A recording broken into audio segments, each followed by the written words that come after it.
Okay.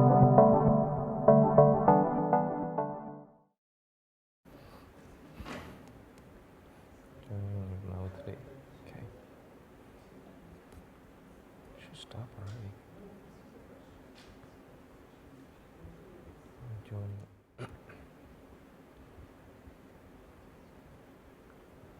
Okay. Works. Okay. All right. Welcome to Thursday's lecture. Hopefully everybody should have started on their assignment. So a couple of things to announce. So today we're going to talk more about PLPG SQL. We're going to talk about aggregation, constraints, and triggers. And remember that quiz 3 is due tomorrow, Friday. And assignment 1 is due next Friday. So don't forget about that. And we do have we have already started the help session. So I think we had one yesterday, and we're going to have a few tomorrow as well.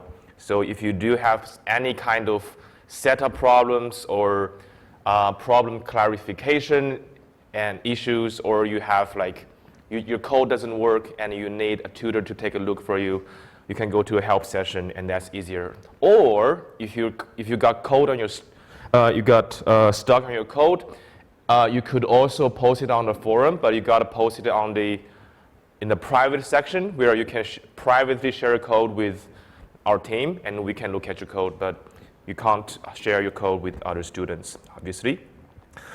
And this is how we're going to mark your assignment 1.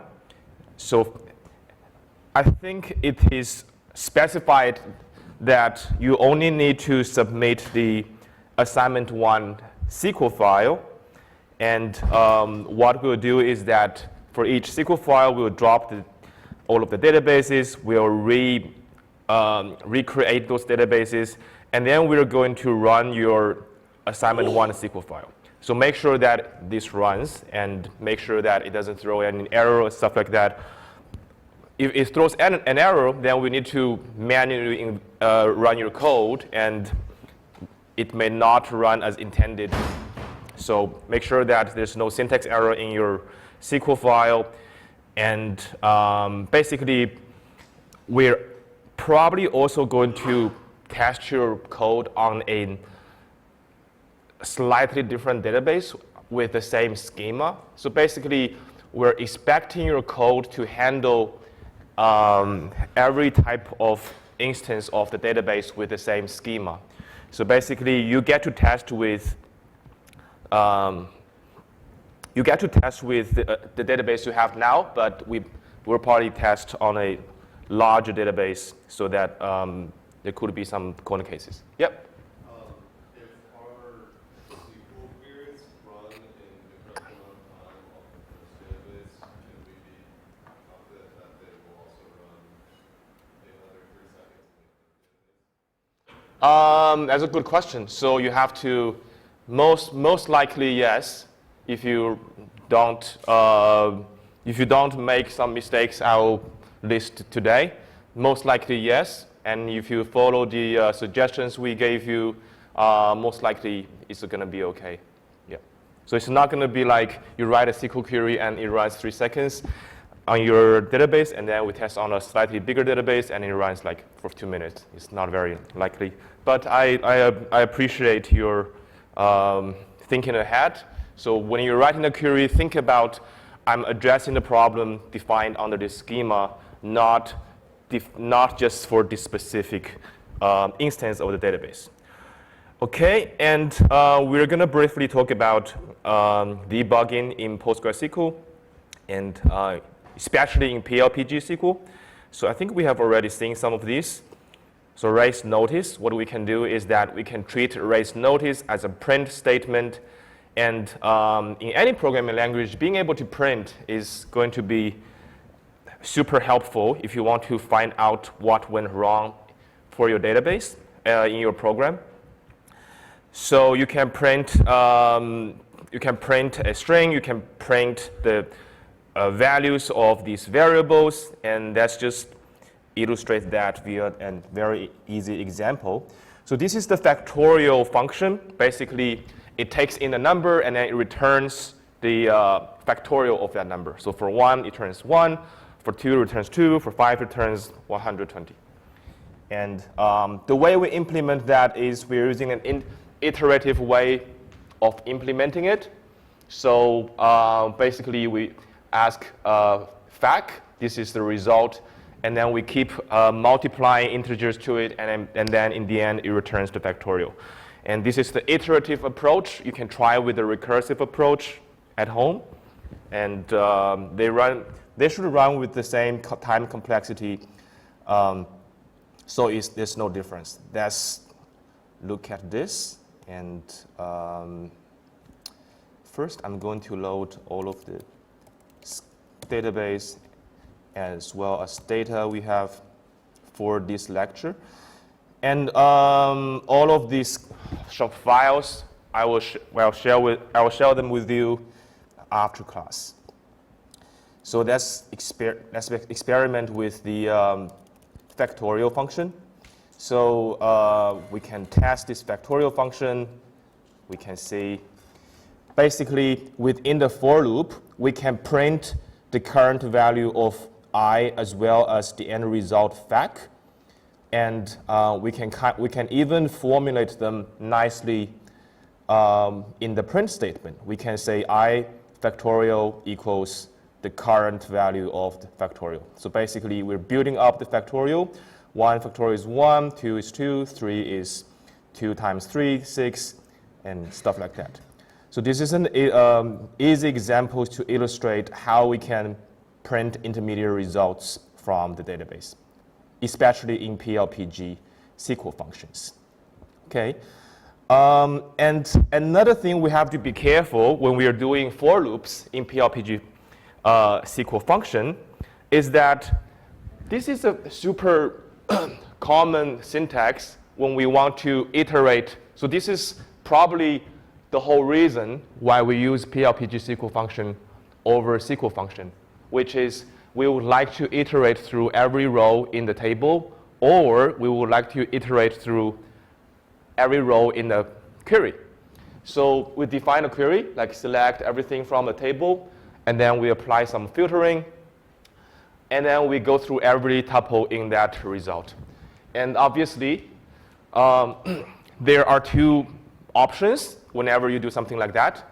You could put that where clause within SQL, or you could put that where clause in Postgres, in PLPG SQL, and write it as a conditional. So basically, we can check it here or here. So just by, we haven't tested it. What do you think is the more robust way, and what do you think is the better way? Do we want to check that in SQL, or do we want to check that in PLPG SQL? We just want to check whether X is positive. So their syntax, they're going to give you the same result because they're both correct. But in terms of, so when two things are both correct, we need to think about latency and efficiency, and why one is better than the other. And we're going to demonstrate that briefly. So anybody want to guess which one is better?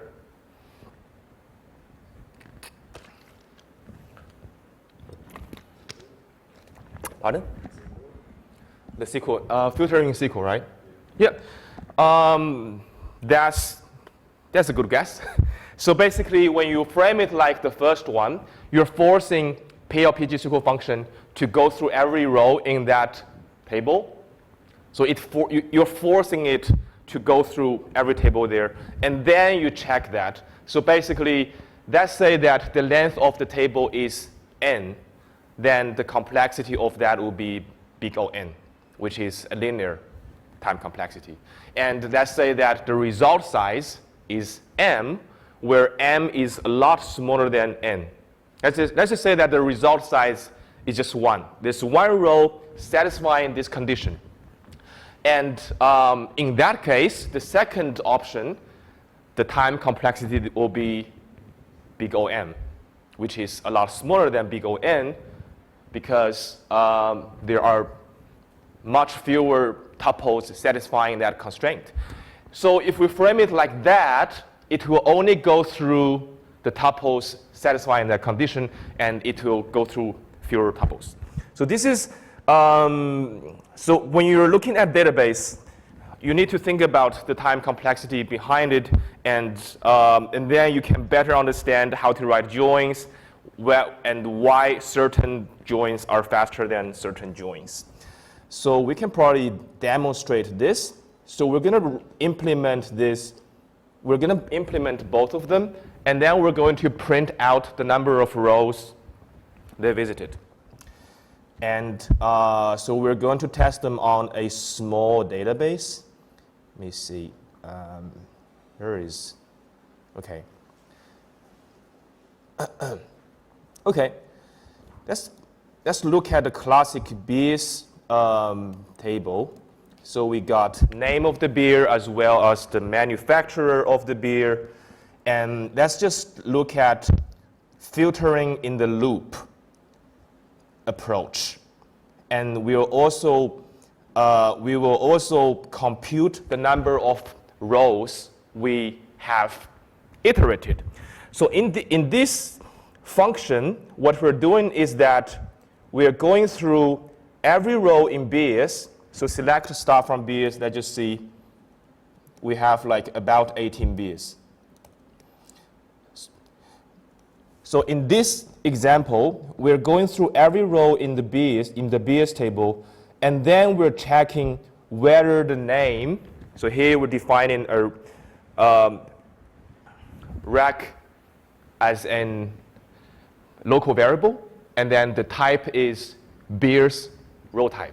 So we could have defined it as record, which is more flexible, or we could have defined it as beers percentage sign row type, but we could just define it as beers here. So rec will hold the values of one row in the beers. We're going to ask rec to go through every row in the beers table, and then we're going to match his name with the input name. So the input name is probably like the old beer, the new beer, the Corona beer. And then if it matches, we're going to return next. Remember that return next, we're attaching that to the result, to the intermediate result. And in the end, it will return the result that we have built. So the point is, when we are going through all these tuples, we can record how many tuples we have actually visited. Just say that, OK.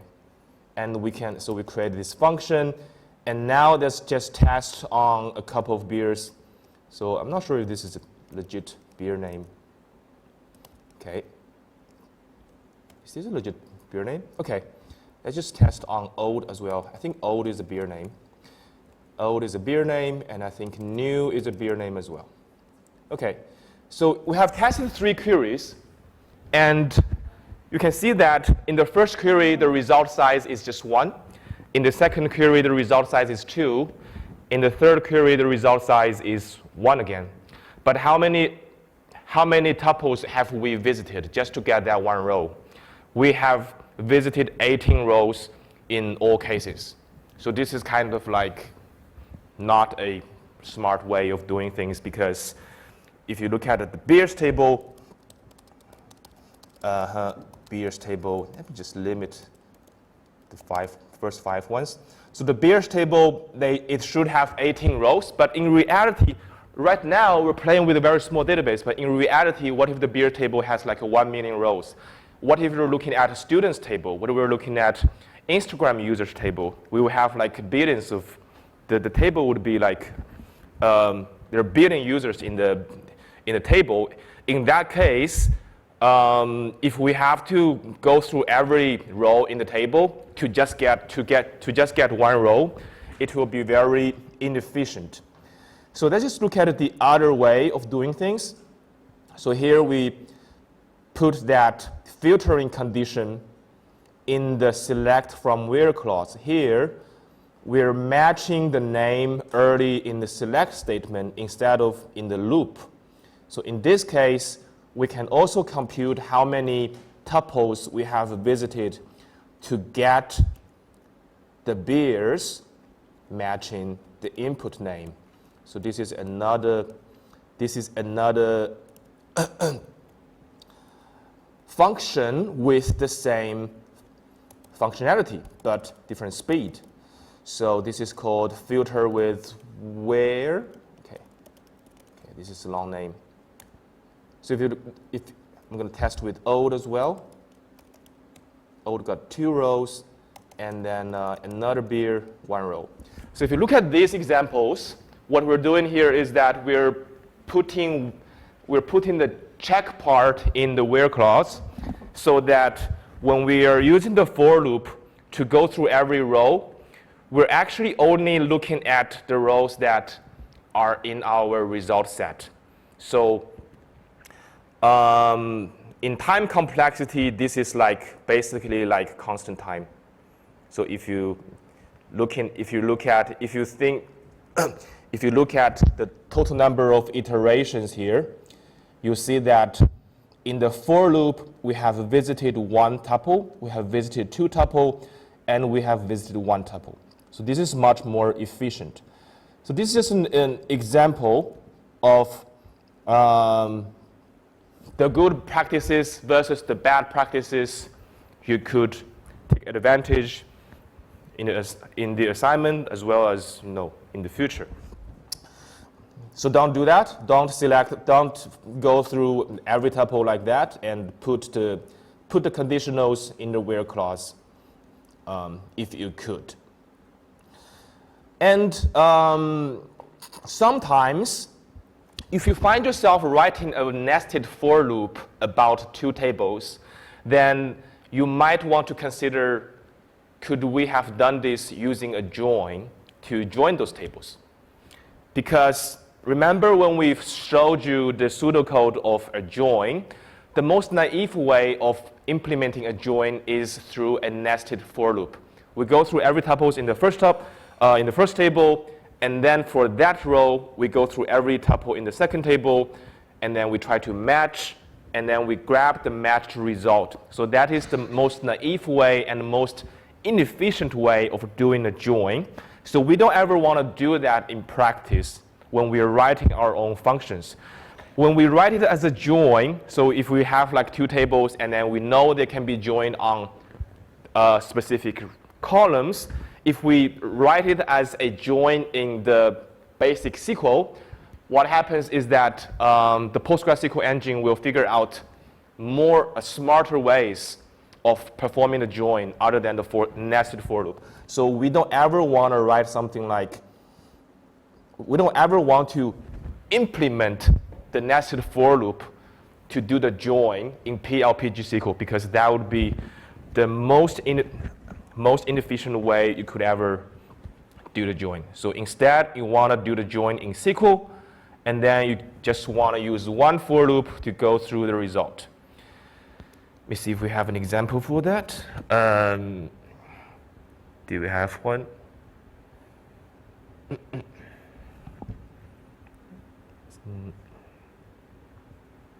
Okay, we probably don't have an exact example for that. Okay, let's look at this function. It returns the set of beers that matching the name. I think we have. Let's look at the SQL implementation of that.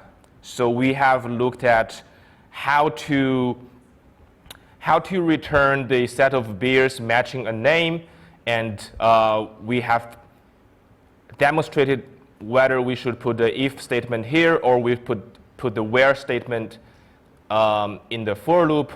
And we can also see that in this example, the easiest way is probably just to write it as a SQL, write 1 SQL query. So this is also equivalent to the example that we had. So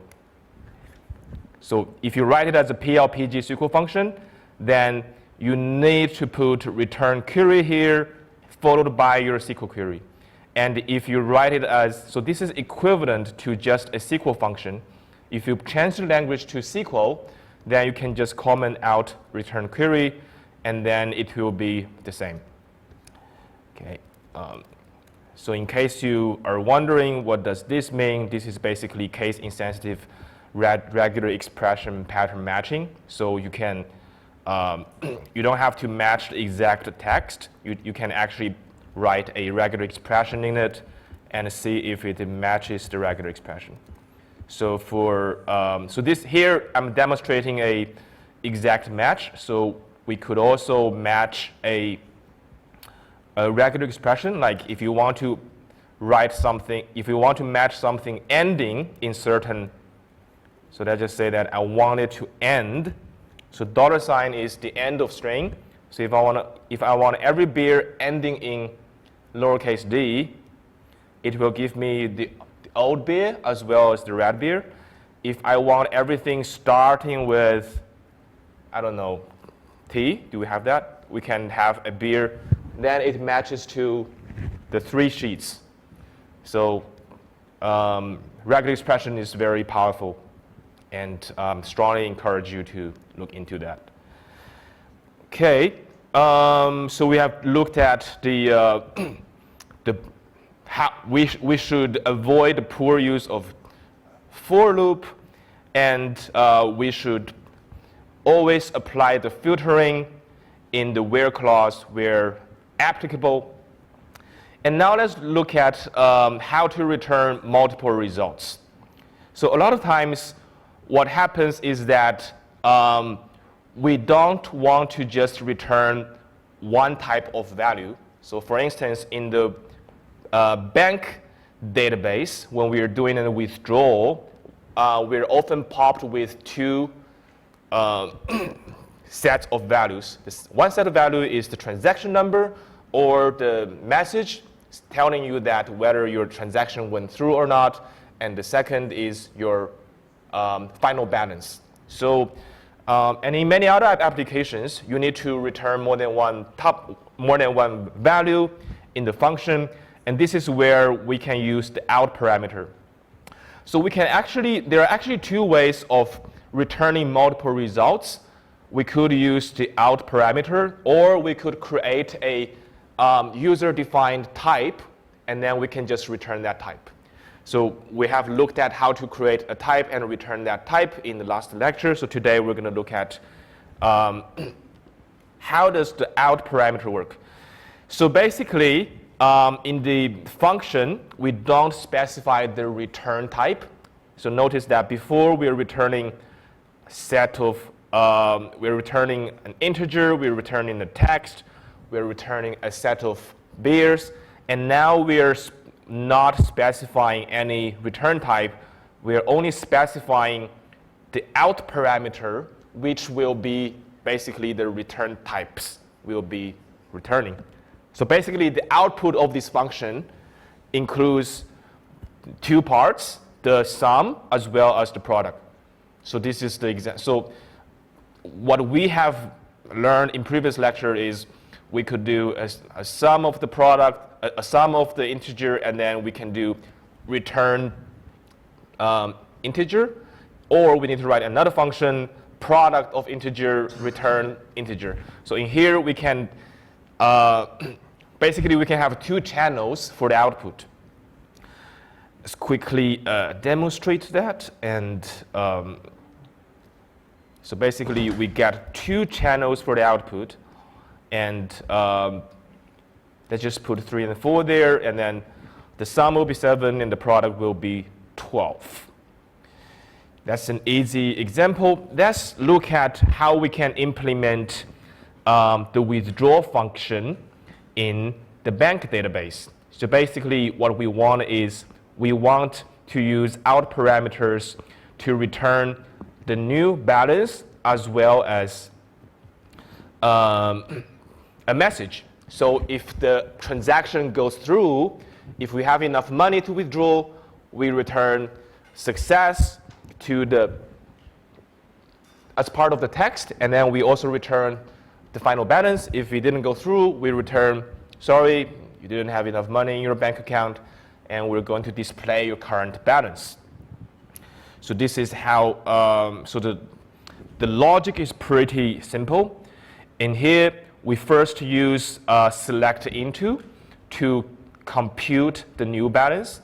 The new balance, if the new balance you're trying to withdraw is less than your current amount, then we're going to say we're going to assign insufficient fund to the message. And otherwise, we can go ahead and do the update. So we're going to do the update, and we're going to match the account number. And in the end, we're going to assign these values, these updated values, to these two out parameters. So basically, our job is to compute the new values for these out parameters and assign them to them, to assign these values to the out parameters. So first, we compute the new value of the new balance. We assign that to new balance. And then we compute what type of message we want to return. So if it didn't go through, we assign insufficient found. If it does go through, we assign withdraw successful. And notice that the new balance is kept intact if the transaction does not go through. So the new balance is going to be the old balance. And in the first case, the new balance is going to be the old balance if you didn't withdraw anything. If you withdraw some money, you need to update the new balance, and then you need to assign it. So that's basically the idea. And the implementation is pretty easy. We just need to understand how the out parameters work. Okay. So here we got we're trying to withdraw $100 from a person, and then it says withdraw successful. Let's just keep withdrawing and until it is not successful. It's not successful. 800, 700, 600. 500, 400. Let's just make it faster. 300. Okay, now it only has $100, and we're going to try to withdraw $300 from it, and the new balance will remain the same, and then it will return the message, hey, you broke. So that's how you can return different multiple values using the out parameter. And so now we have two ways of doing things. First, we could use the out parameter. We could define out parameter 1, out parameter 2, and then we need to assign values to these out parameters. And then another way we could create a new type. So we could create a new type and then return the type. And when do we want to use an out parameter, and when do you want to use when do you want to use a user-defined type and return that type? It depends on how many times you're going to do this. If you're going to, let's just say that you're going to write many functions about a new type, or you're going to, maybe the type is a coordinate. You're going to return these coordinates many times. Then maybe it makes sense for us to create a new type to represent it, and then in the function we can just say return coordinate. And also for the out parameter, if the out parameters, if we have like more than 2 out parameters, then it is better we just create a new type. So imagine if you want to create a type with like 4 columns. And then if we don't create a type, we need to create 4 new channels in the function signature. So basically out column 1, out column 2, out column 3, out column 4. And that will make the function signature very weird. And it's not really reusable. So most of the times we use out parameter when we want to have like an extra intermediate result from the function that we want to use. And if you ended up with, if you want like 4 sets of values or 4 columns from the function, then it's better to just create a new type and then just return that type. Okay, and then we're going to talk about aggregates.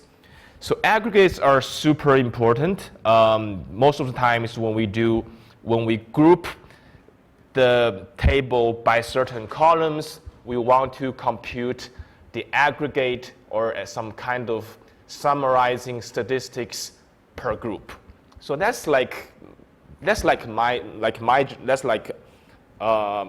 would say like 20% of my job is creating bar plots. So I do a lot of experiments, and I need to look at each group, and I need to look at each group's average, mean, max, median, things like that. So I work a lot with statistics. And the good thing about SQL is that those common statistics have already been implemented. We have already seen we can do average, mean, max. So this is very common. Let's just see if this runs. Not sure if this table has been created. Okay, enrollment table doesn't exist. Let me see, what can we do? Class enrollment. Select class enrollment. Okay. Probably, this is not probably good. Let me look at the sales table. Maybe sales table is more informative. Maybe we can do, yeah, let's just count. I think we did, I think we have counted the number of beers in each bar. So we can group by bar. And after you group, you need to always remember everything after the group needs to show up in the select statement. So you need to at least do that. And then you need to do maybe the average price. The average price, or the max price, or the mean price. So that's how you use an aggregate. And sometimes, do you have like, okay, average is there. Average is there. So what if we want to use like something that we can define like a median? Because a lot of times average doesn't represent the, the middle point, because in Australia, the average salary, I think, is like 100K or something, but the median salary is like a lot lower. It's probably like 60K or 70K. So that's because our average salary is dragged up by all those CEOs and those executives. So what if you want to define your own aggregate function so that you can compute something like a median or something else? Then we can actually do that. So we can do things like create aggregate. So we can create a new aggregate that works on a group. And to do that, we need to specify 4 things. We need to specify the initial state of the aggregate. We need to specify the update state function. Sometimes it's called state transition function, but we're just gonna. It's basically how we compute the next value when we grab a new a new row. And we also have a final processing function. So what it does is that we need to specify the type. So for instance, if we want to compute the average or median or something like that, it needs to be like a numeric. Or if you want your user-defined aggregate to be like a concatenation of strings, then that type should be just text or a piece of string. So the more important part is the initial condition, transition function, as well as the final function. The initial condition is basically the initial state of the aggregation. And the update function is basically it will go through every row in the group, and it will compute the intermediate result by considering the next row. And in the end, it will look at this final result, and then it can apply the final function.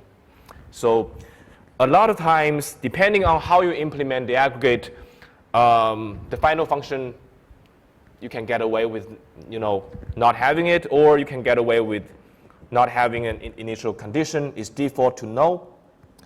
So let's just say that we want to reinvent the wheel, and we want to do the count aggregate. So that in the count aggregate, let's identify these 4 things so that we can better understand them in a more complex aggregate. In the count aggregate, the state is just an integer, and the initial value should be 0, because we're counting things. If there's nothing in there, it should be 0 by default. And when there is a state update function, so let's just say that each group now we have like 5 rows in this group, and then it will the state transition function will jump from one row to the next row, and then it will update the intermediate result. So if you jump from one row to second row, you should basically add 1 to your count, right? So basically, the state transition function is basically adding 1 to your intermediate result. And the final function, we don't need the final function, because after we add every row, after we add 1, after seeing every row, then it should be just the final count. So for count, the initial condition is 0, and then the update function is just add 1, and then we don't need a final function. Let's just see how we can reinvent the wheel. Okay.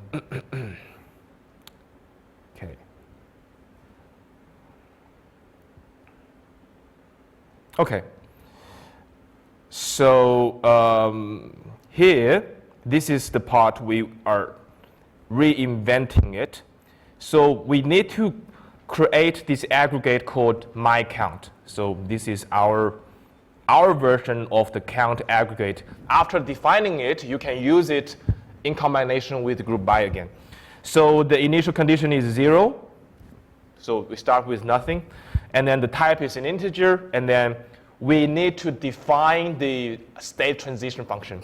So the state transition function has 2 input values. One is a state, and the other one is a value. So in the end, we need to return the state. So the value is basically, the state and value are very important. The state is basically the intermediate result you're maintaining, and in the end, you need to return it. And the value is basically the next row you see. So it would, imagine you have a group of rows. The state transition function is jumping from one row to the next row, to the next row, to the next row. And then every time it sees a new row, it has one state variable, which is the aggregate of previous rows.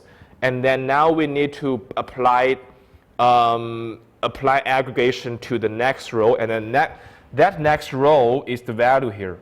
So here, because we are only counting the number of rows, it doesn't matter it doesn't matter the value of the row. So we could, we don't have to worry about the value of this. We just add 1 to the state, and then it will work out itself. So this is a let's try to use this. So let me just do,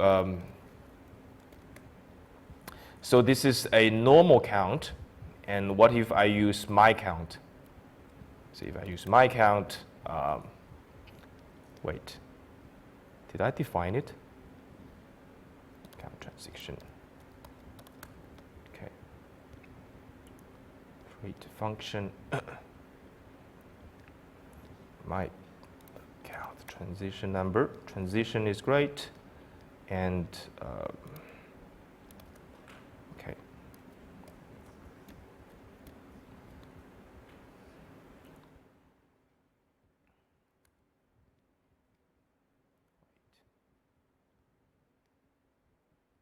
think we might need to, I think this is wrong. The initial condition should not be the initial condition should not be a string. The initial condition should be an integer. Okay, I think that makes more sense. Let me just drop this and redo it. Drop this function. And in the last lecture, a student, I think you asked me a question. It's a very interesting question. I think a last lecture, a student asked me, what if we have multiple functions with the same name? How do we drop them? So what ended up happening is, if we have multiple functions with the same name, if you try to drop this function, it will not drop it for you. So when you drop a function name, it will check how many functions correspond to this function name. And if it's more than one, it will say, hey, you need to specify the function signature by giving us the input parameters. And if it's only one, then it will just drop that. Yeah. So I'm glad you asked that question. And let me just reset this.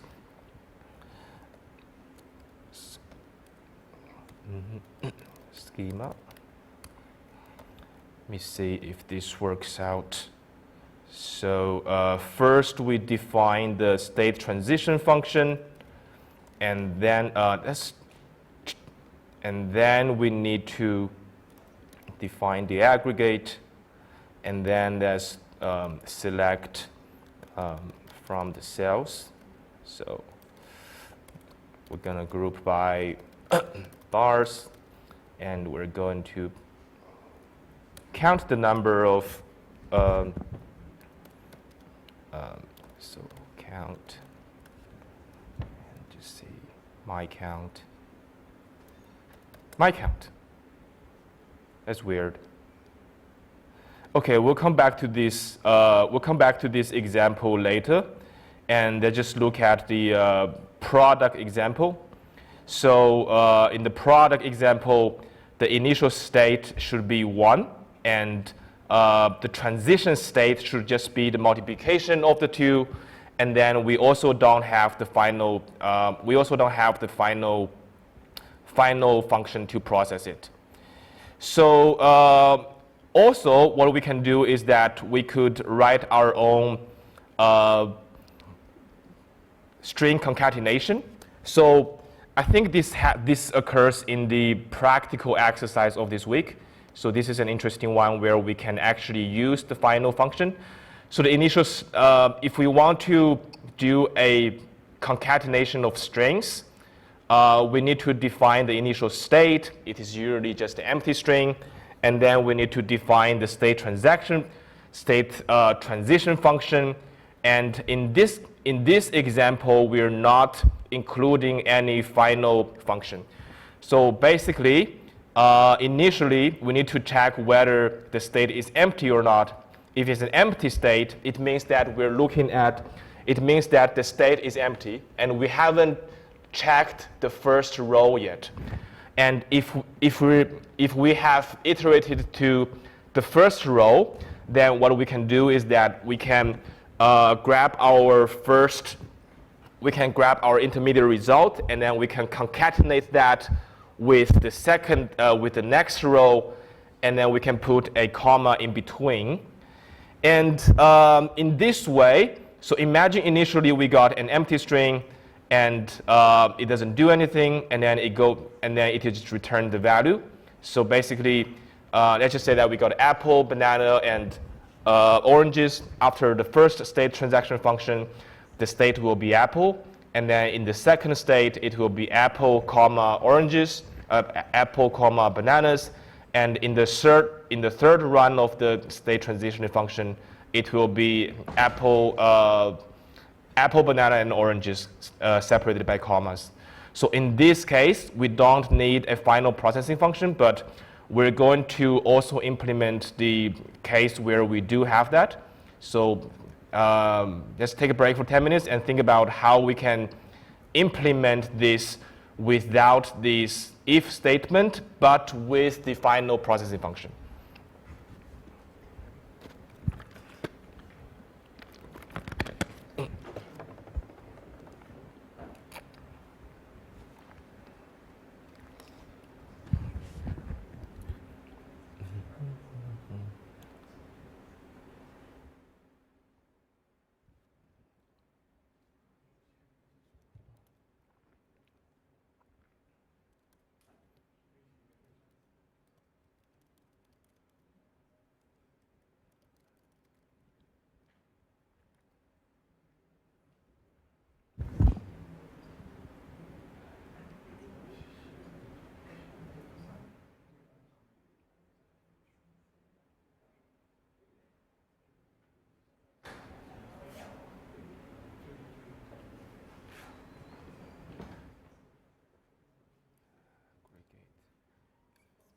Yeah, hello. Yeah, sure.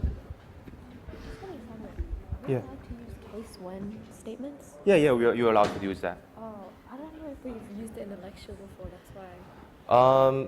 So basically, everything in PostgreSQL is fair game. So if you learn a syntax we didn't talk about in the lecture, you can definitely use that. Yeah. Yeah, I think we might have used that in a practical exercise. Maybe not. Maybe. Maybe. Yeah. I haven't done O4 yet. Okay. So maybe. Yeah, you can use that. And it's coalesce also okay? Like Pardon? Coalesce? Yeah, you can use that too. Okay, thank Thank you. you.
Let me see if we have a database to demonstrate this.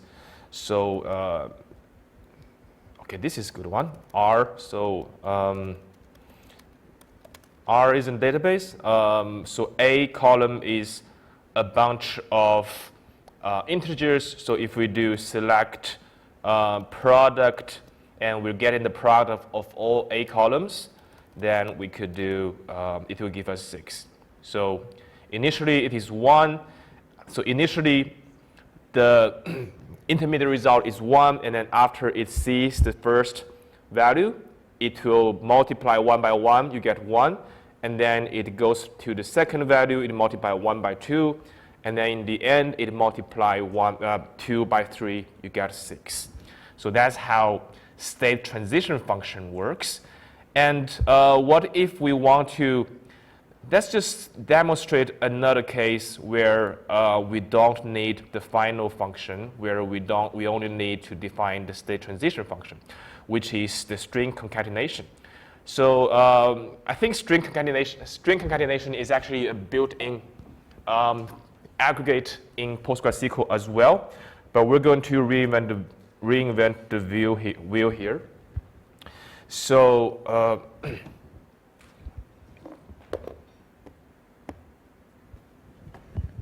so for user-defined string concatenation, basically what you want is, let's just say that you want to apply that to the B column, and then you'll probably get this comma is comma fun. So that's what we want. We want something like this is fun. And maybe we throw in a period in the end. And initially, the initial state is just an empty string. And we're going to keep applying the state transition function to the rows that it sees. So initially you got, so let me show you the process. So initially you have an empty string, and then it sees the next value, which is this. And then in here, it says when the initial state is an empty string, you just return the next value. So you just forget about this part.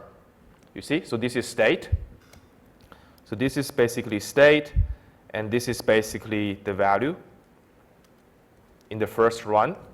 And then when the state is empty and when the value is the next value, you just throw away the initial state, and then you just return the value. And then in the next run, state becomes the first string, which is this.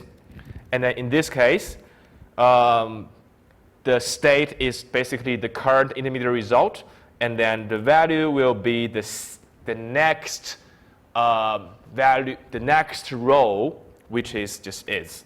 So in this case, it goes to the else statement because the state is not empty anymore, which means that we're not handling the first row. We're handling the second and third rows. And in those rows, what we do is that we just put a comma in between. So in this case, we just put a comma in between and then return that to become the next state. The state is basically state concatenation, comma, concatenation, next string. And then in the third run, it will go to the else statement again, because again, the state is not empty. And then here, the value is just going to be fun, and it will concatenate them together as this is fun. Okay? And in this case, we are not using any final processing function. We only define these parameters. We defined initial condition. We defined the state type as well as the state transition function. Now we define this aggregate. And so let's try use this string aggregation. So it's called cat on the B column. And then it will give us this is fun. And notice that we have we chose to print a notice every time the state transition function is called. So basically, the state transition function is called 3 times. In the first time, the state is empty. That's because the initial condition is empty. And then in the second run, the state is basically this. And then in the third run, which is the final run, the state is this is. And then after that, it goes to here, and then is concatenated to this is fun. So by printing something in between, we can kind of know how many times and when are these state transitioning functions are called. And let's look at another way of implementing this. So if we, so in this is a slightly different way where we show how do we implement it using a final function. So final function is basically another function that applies in the end. So in here, the initial condition goes through 3 calls of state transitioning function and then it's returned. It's because we didn't specify the final function. So in this case, we're defining it slightly differently, where we're not checking whether the first state is empty or not. We always pad a comma and a value to it. So I'm just going to run it, and you see what I'm talking about. And so initially the state is an empty string, and then the value is maybe this. And then the first run of the transition function, it will not check anything. It will just say, hey, just append them together with a comma. So basically, this will become, what this does is that it creates a preceding comma in front of this. So after the first run, it becomes comma this, and then the value is. And in the next run, it becomes like this, and then in the end, it becomes like this. So this is kind of messy because we have a preceding comma, because we didn't check whether the state is empty or not. So, and that's why we need a final processing function in this case. The final processing function is removing the first character from the final string so that it is what we want. So this is just an example of how we can use the final processing function. So we have defined the state transitioning function. This is the final function, which is basically we're saying, hey, we need to remove the preceding character. So basically, we just cut off from in the beginning, and then we just keep the rest. And then the initial condition is still empty string. It will go through 3 calls of the state transitioning function, and then it will go through another 1 call of the final function, and then it will be returned. So let's check how this cat2 behaves. So this is how cat behaves. It calls state transitioning function 3 times. And what if we call cat2?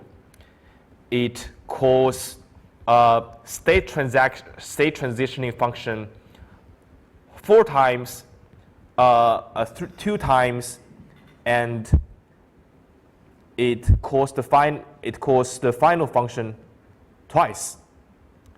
So initially this is the empty string, and then now this is comma this, and then it becomes comma this, comma is, and in the end, so basically it did not call the final function twice. The only reason here we got 2 rows is because we printed 2 lines in the final function. So basically, going in the final function, the intermediate result looks like comma this is fun, and after we remove it, we raise another notice to show us the final result. So basically, in the second implementation, the second implementation of the string concatenation, the state transitioning function is called 3 times, and then we call 1 more time to do post-processing. So basically, as you can see that whether you include final function is completely your call. You can handle that logic within the state transitioning function by looking at the shape of the intermediate result. But you always need to define the state transitioning function. Otherwise, it will not know how to aggregate the next tuple. Okay, so, and we talked about product, we talked about string concatenation, and that's about as complicated as it can get. So you're strongly encouraged to implement this again when you're at home. So this is a very classic example. You can think about other examples as well, like how you can come up with other user-defined aggregators. So I challenge you to do the medium example. So basically, given a bunch of integers, you want to return maybe the mode, so the integer occurring with the highest frequency, or the medium, basically in the distribution, the value that is right in the middle. So I don't think those are implemented in PostgreSQL, but you can definitely implement them using user-defined aggregates. Right, so let's talk about constraints. So in the first few weeks, we talked about data definition language, data manipulation language, and we implemented a lot of constraints in the create table. We had primary key constraints, we have referential integrity constraints, and we have all kinds of domain constraints for different columns. And I'm not sure if you have looked into the second practice, Prac 2. So in the end, there is a circular dependency of foreign keys, which is basically very hard to implement using simple create table constraints. So we need, I think I shouldn't really move this.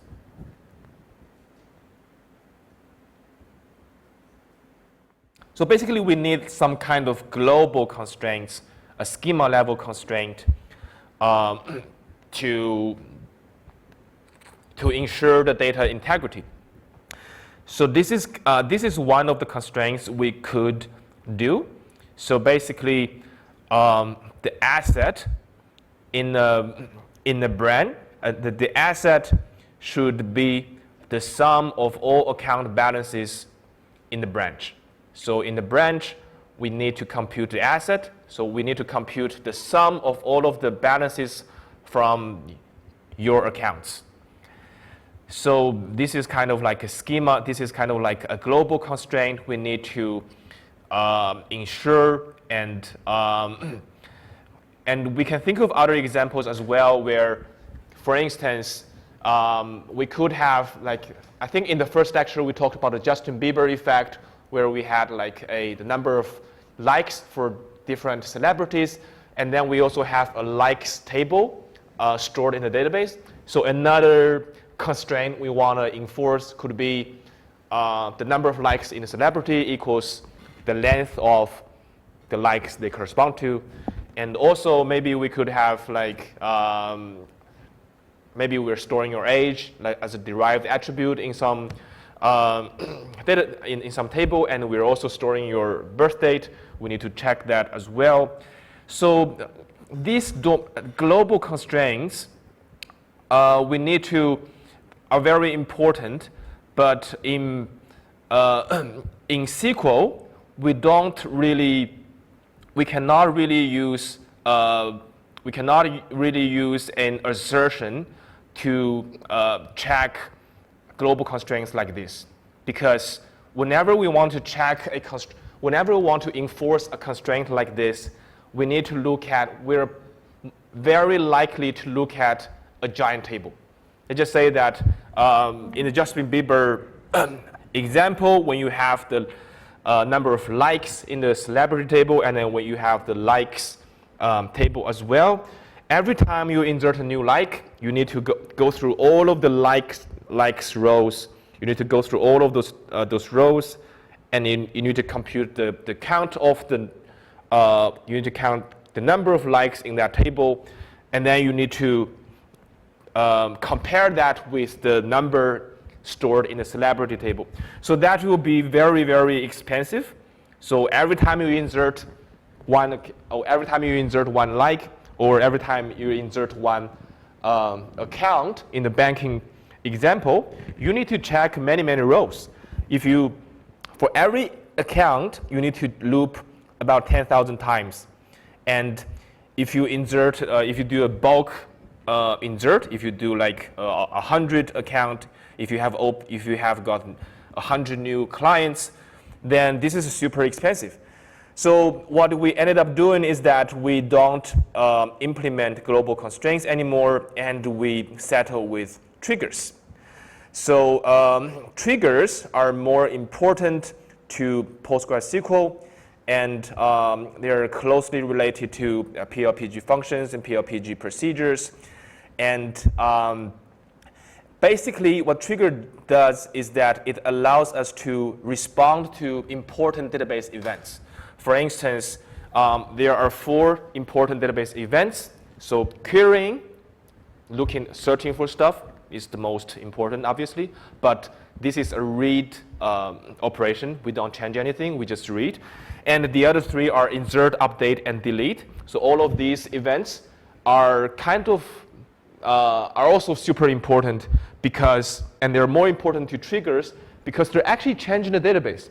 When we are querying the database, we're just requesting read access to the database. So essentially, if many people are viewing the database at the same time, concurrently, the database don't have a very hard time processing that. And PostgreSQL is built for multi-user view. But when we have like events like insert, update, or delete, these operations actually change the database, and we need a way to respond to this database event in the way that we intend. So, so basically, we need to look at 3 types of events: when we insert something into the table, when we update certain rows in the table, and when we delete certain rows in the table. And we can do it before the action, and we can do it after the action. And there are 2 types of triggers. One type is we need to fire this trigger for each affected row, or we can fire this trigger for the whole statement. And let's just give you some example. So for instance, when we want to insert something into the database, we want to check whether the data you insert is valid. And when we want to update the table, when we want to make an update, we also need to check whether you have enough balance in your account. And if you don't have enough balance in your account, then the trigger will not allow you to update that. So let me illustrate this trigger. So there are the most popular triggers that are ever used are the triggers on insert and update. So before insert and update, we can check something. After insert update, we can check something, and also after delete, we can check something as well. So there are actually 12 types of triggers we could possibly define, but those are the 5 triggers that are actually gets used. Let's look at one, and in this course we mostly focus on row level triggers. So and for row level triggers, every time one row is affected, the trigger will be fired. Let me find an example of a row level trigger here. So here, this is the syntax of defining a trigger. So, so basically, every time you define a trigger, you need to define a function that returns the trigger as well, and then that function will be called in the create trigger statement. So here, you're creating a trigger before any update on bank accounts. So let's look at the bank account, bank accounts data, bank accounts. So it has about 4 rows, and what it does is that before when we are trying to update anything in here, before the update, it will call this function and check something for us and make sure that we're not inserting bad data to it and things like that. And then for each, so basically, this is a row level trigger because it says for each row. If it's a statement level trigger, it will say for each statement. So this is for each row. So basically, if we do something like update balance, where account number matches A something, it will affect every row in here.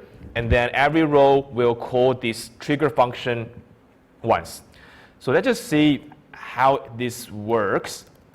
And another thing that you might be interested is that here it has a new variable. So this is pretty new.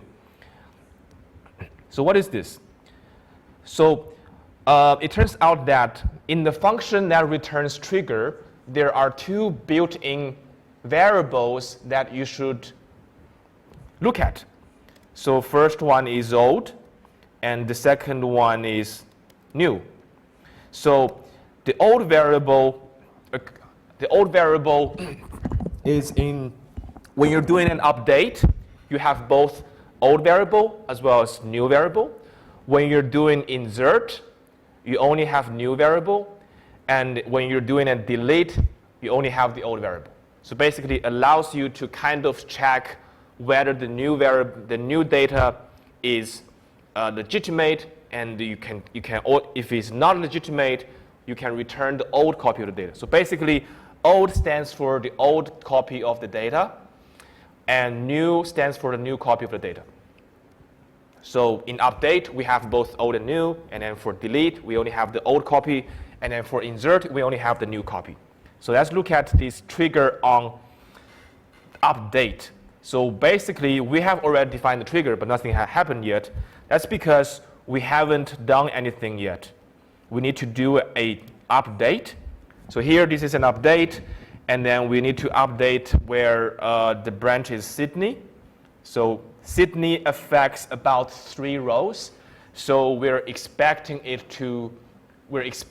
this trigger to be fired 3 times. So let's just do that. Okay, so basically, it will go through every row where the branch is Sydney, and then it will deduct $100 from the balance. And every time it's triggered, we raise a notice saying that, hey, this row, there's a row trigger fired for this specific account.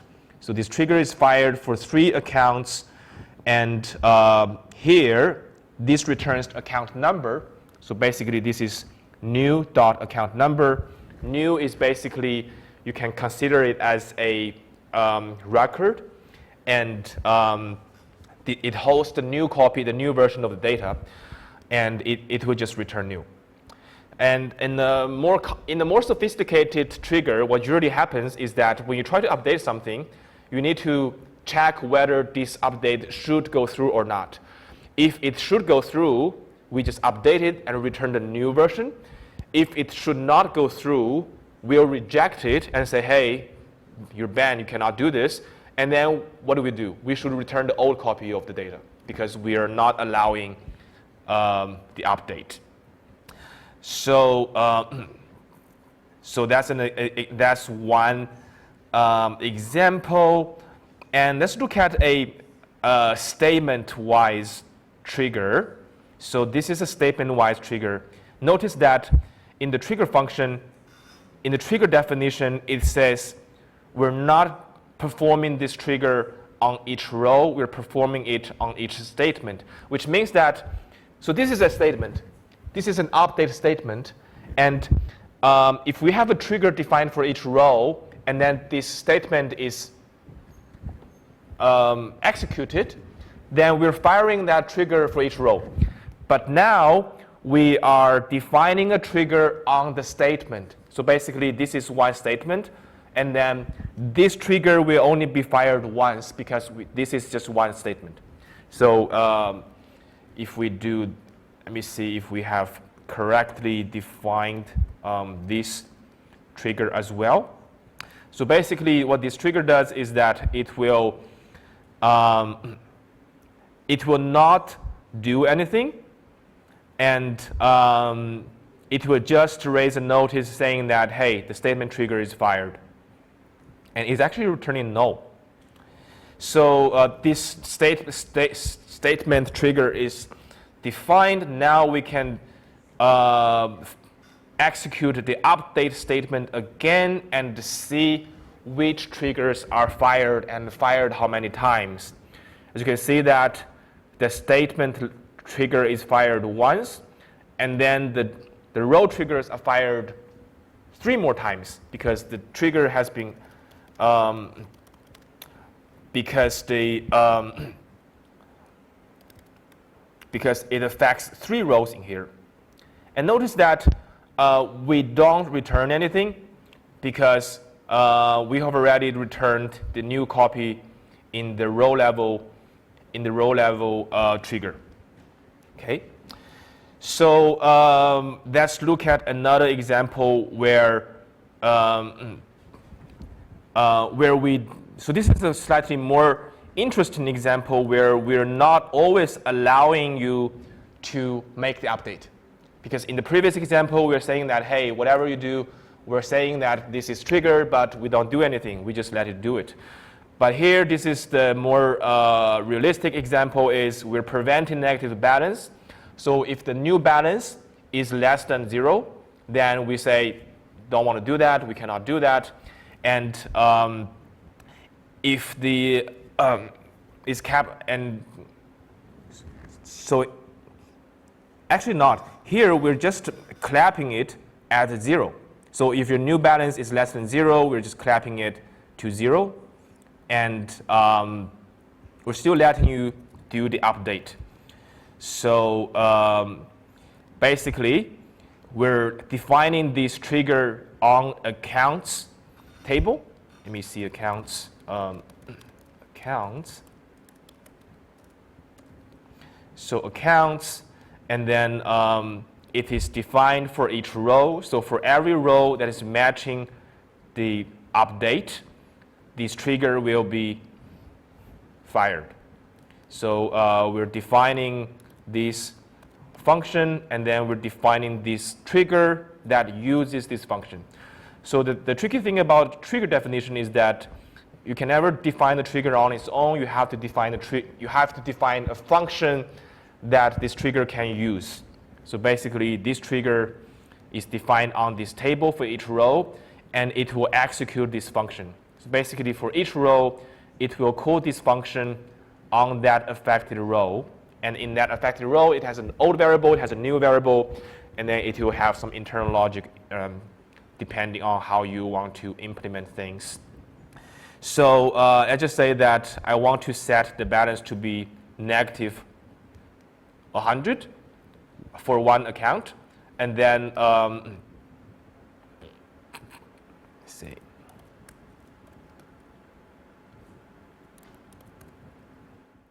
Already exists, and select from accounts. You see that? Before, it has like a couple of $100, and then we were trying to set it to be negative 100, but because we have this if statement here saying that if the new balance is a negative number, we just clap it at 0. So that's why it's 0 here. And it didn't show anything because we didn't raise any notice in the process. Okay, let's look at another way of using trigger. So this is just an example for illustration. Basically, what you can also do is you can use trigger to check the foreign key constraints. Remember that foreign key constraints are automatically checked if you define it like that. But you can also check it like this. So basically, if you insert a new tuple or if you update a value, we can check whether that new value exists in the corresponding table. If it does not exist, then this is a violation of foreign key constraints. So we can do that as well. So we can check the foreign key constraints.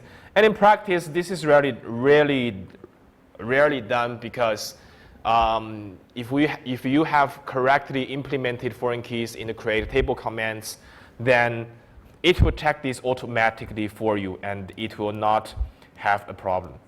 So these are not don't have issues. And let me look at S1 table.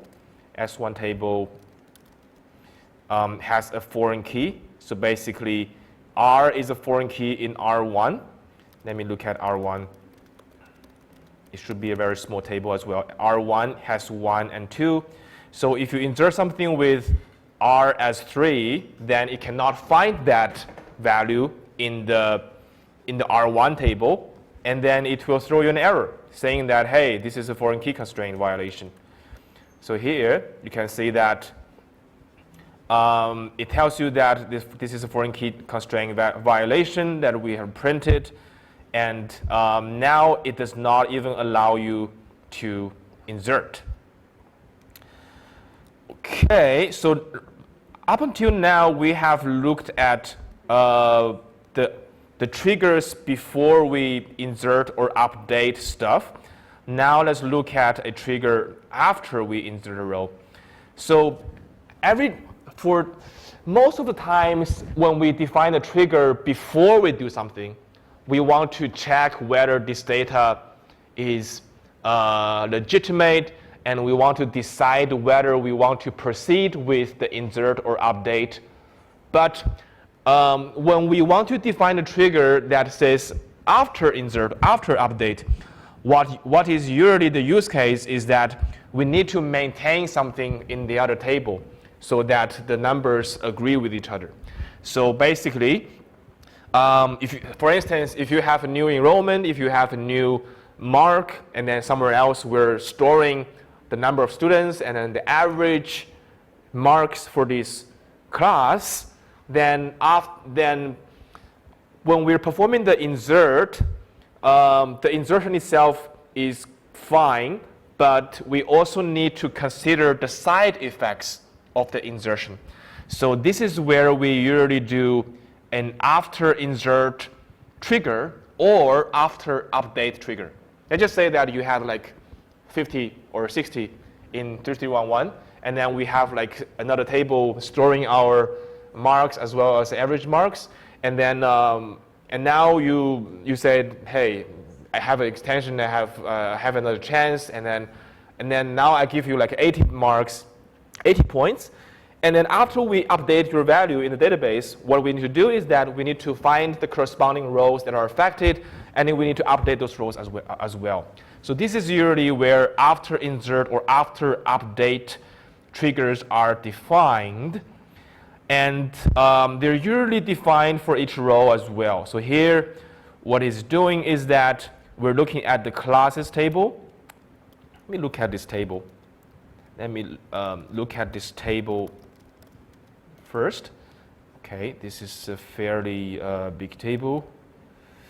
We got different classes, and we got the quota of the classes as well as the start and end time of the classes. Okay, it's a fairly complicated table. And what we want to do is that this table class is linked to class enrollment. So let's just look at class enrollment. Class enrollment is linked to class, where class is class is a foreign key in class enrollment. It references the class table.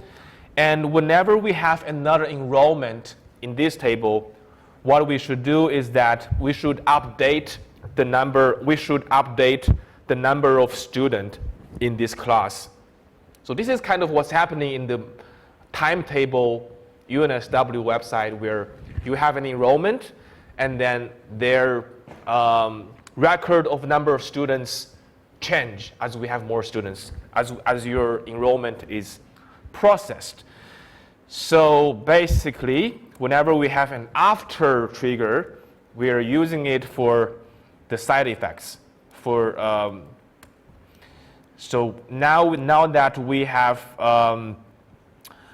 created this trigger, we can try to insert into a new class enrollment.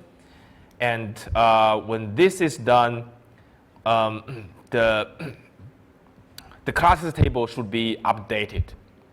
So we should probably see the before and after effect, I think. Let me just reset it and do it again. Schema, okay. And let's define these triggers again. Okay. And for this class, so for these students, for this class, so let's just look at the classes, and we need to say the ID is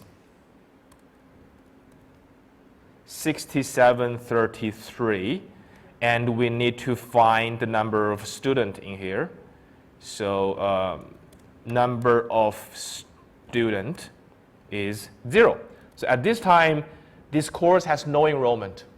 So I think we have created these triggers, and now if we have the first enrollment in this class, so this is the person who enrolled in this class, and note that this is an insertion into the enrollment table. So technically we didn't do anything about the classes table. So we can look at enrollment and look at enrollment where student is 5, 1, 2, 3, 4, 5. Okay, just do that again.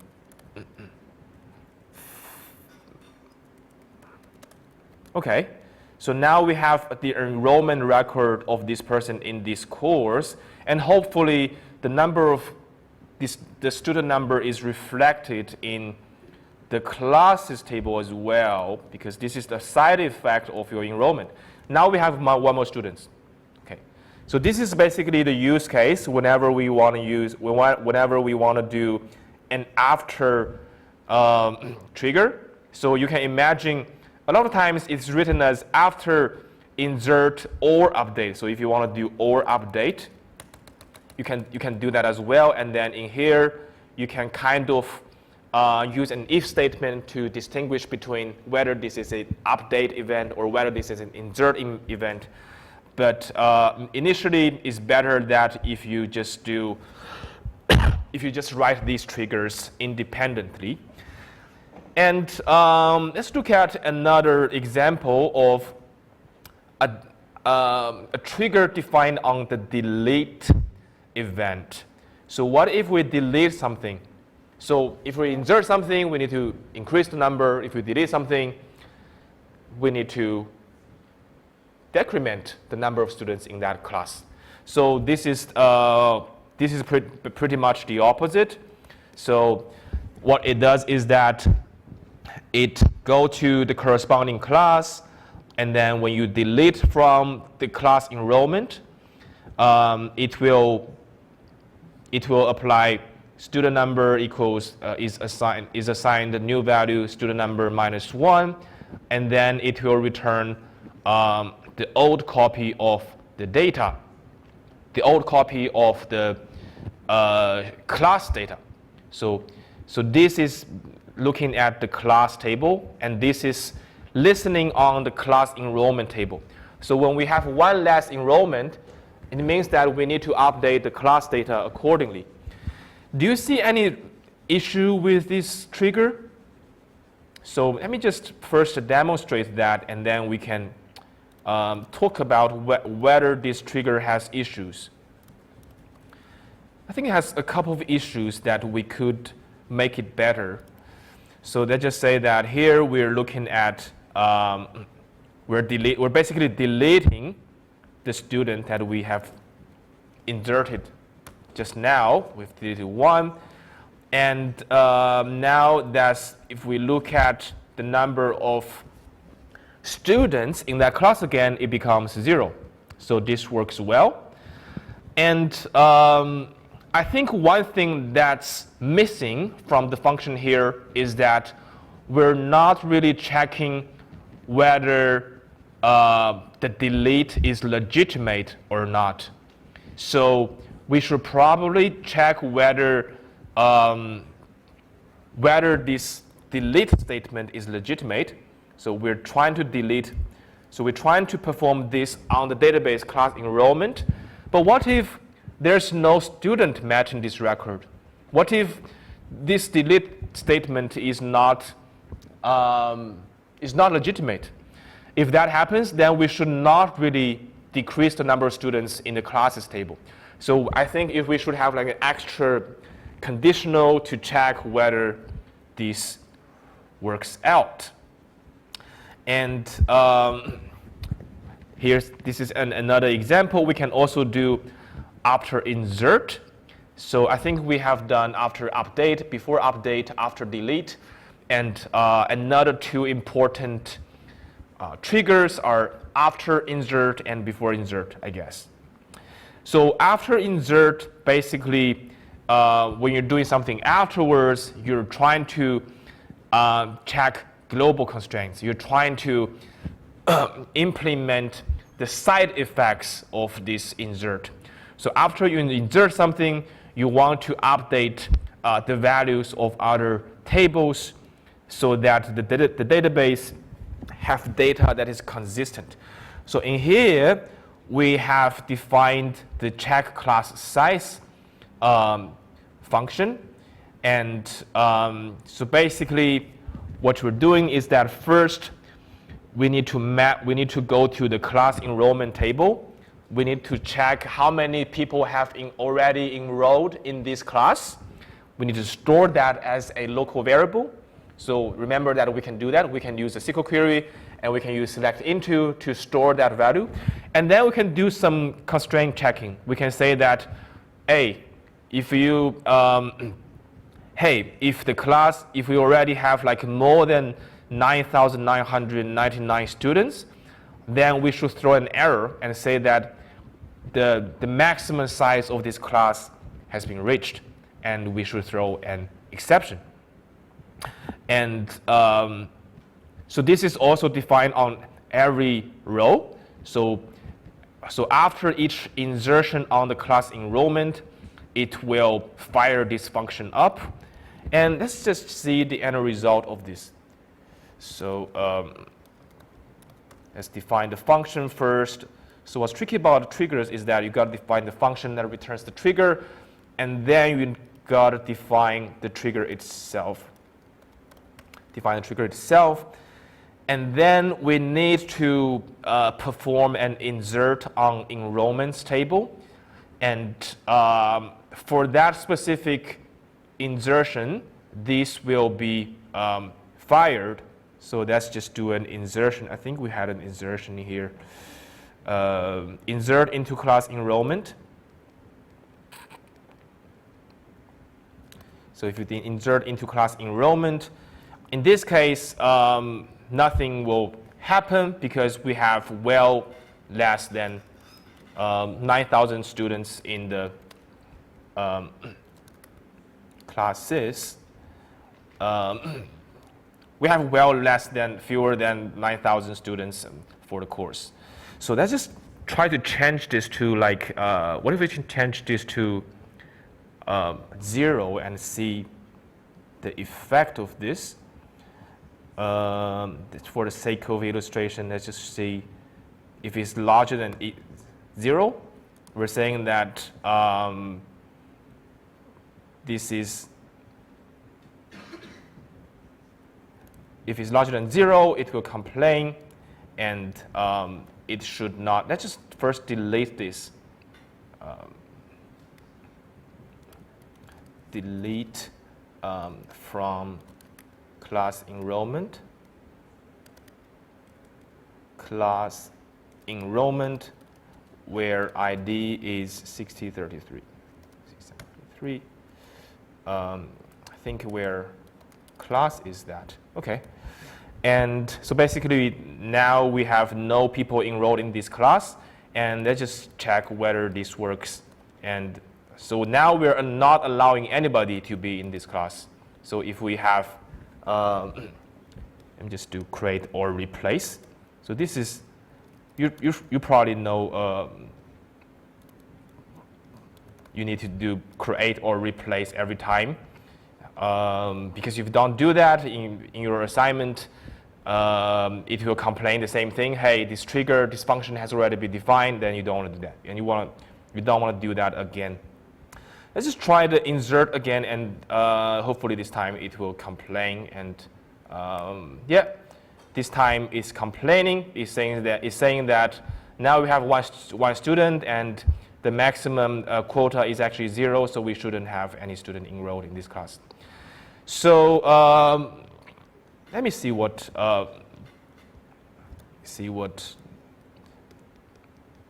other things we could demonstrate.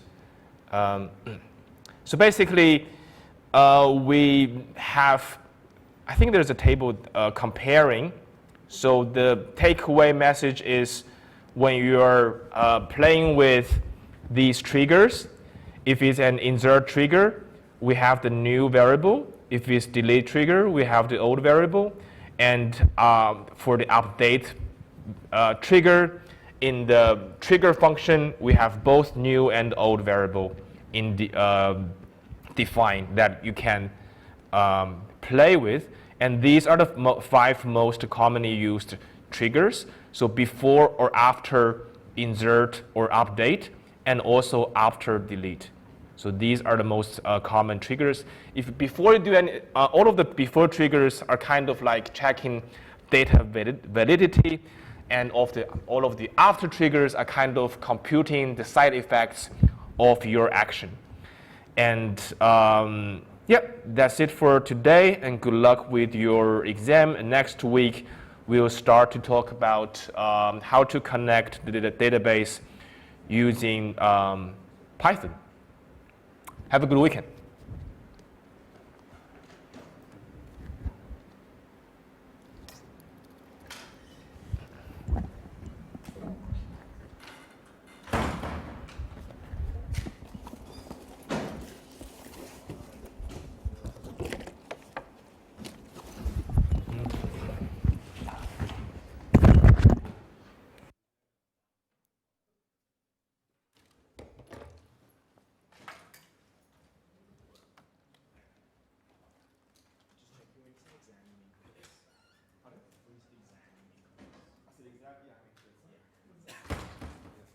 Yeah, we don't have midterms or anything.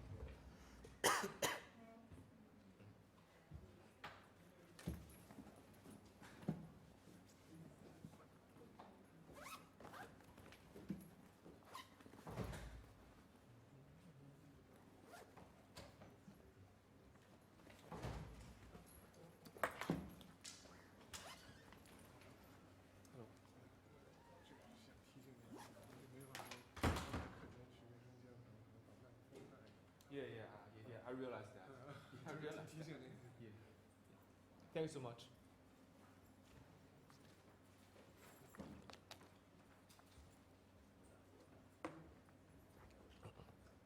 Just one tiny thing. I think on the assignment page, there is one statement that said you should write something about Q11 when it is actually Q11. Oh, really? I think I thought they already fixed that. You can make a post on the forum? Thank you.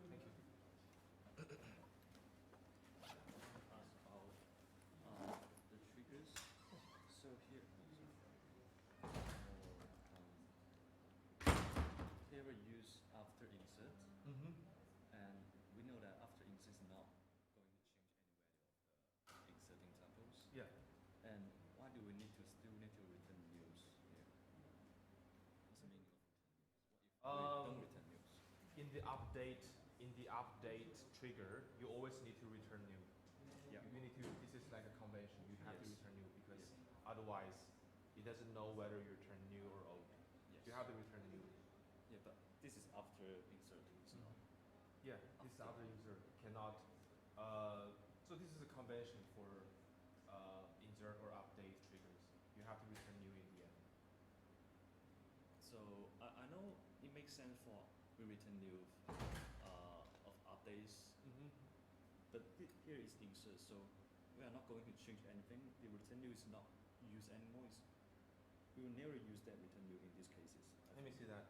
So can I put it here? So basically, this is a trigger listening on class enrollments, Yes. and I need to change classes. Yeah.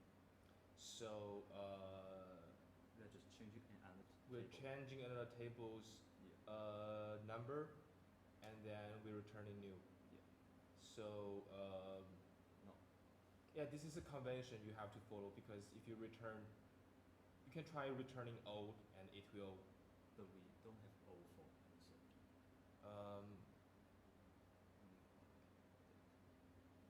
So I mean, if we delete this line, it's still going to work. It's not affect anything.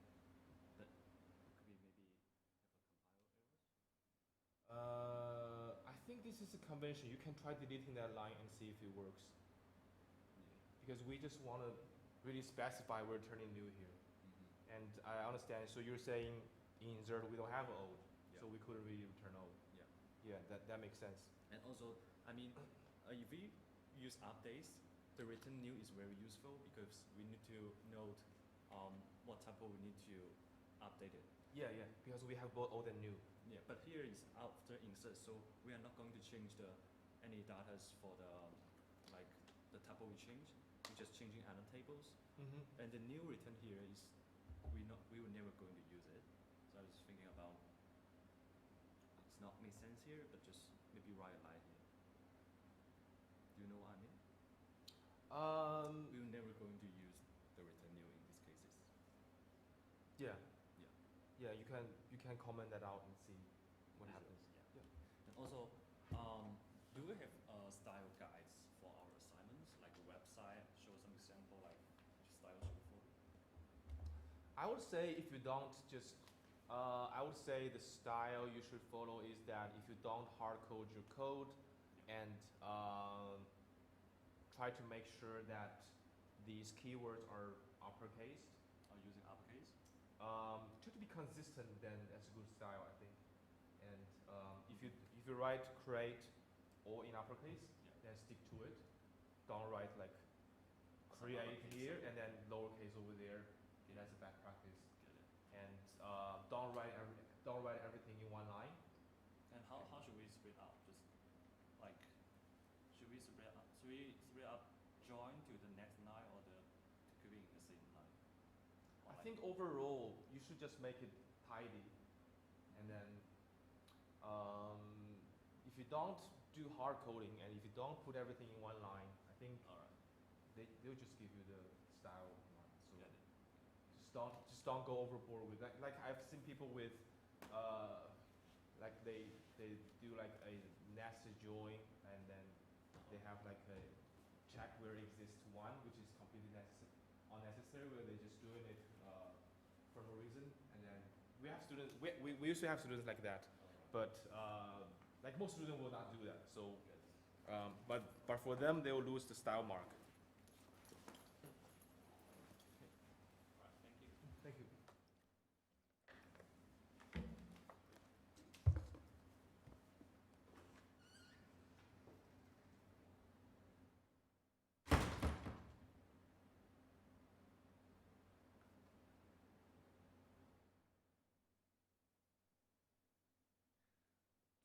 最傻逼的是好像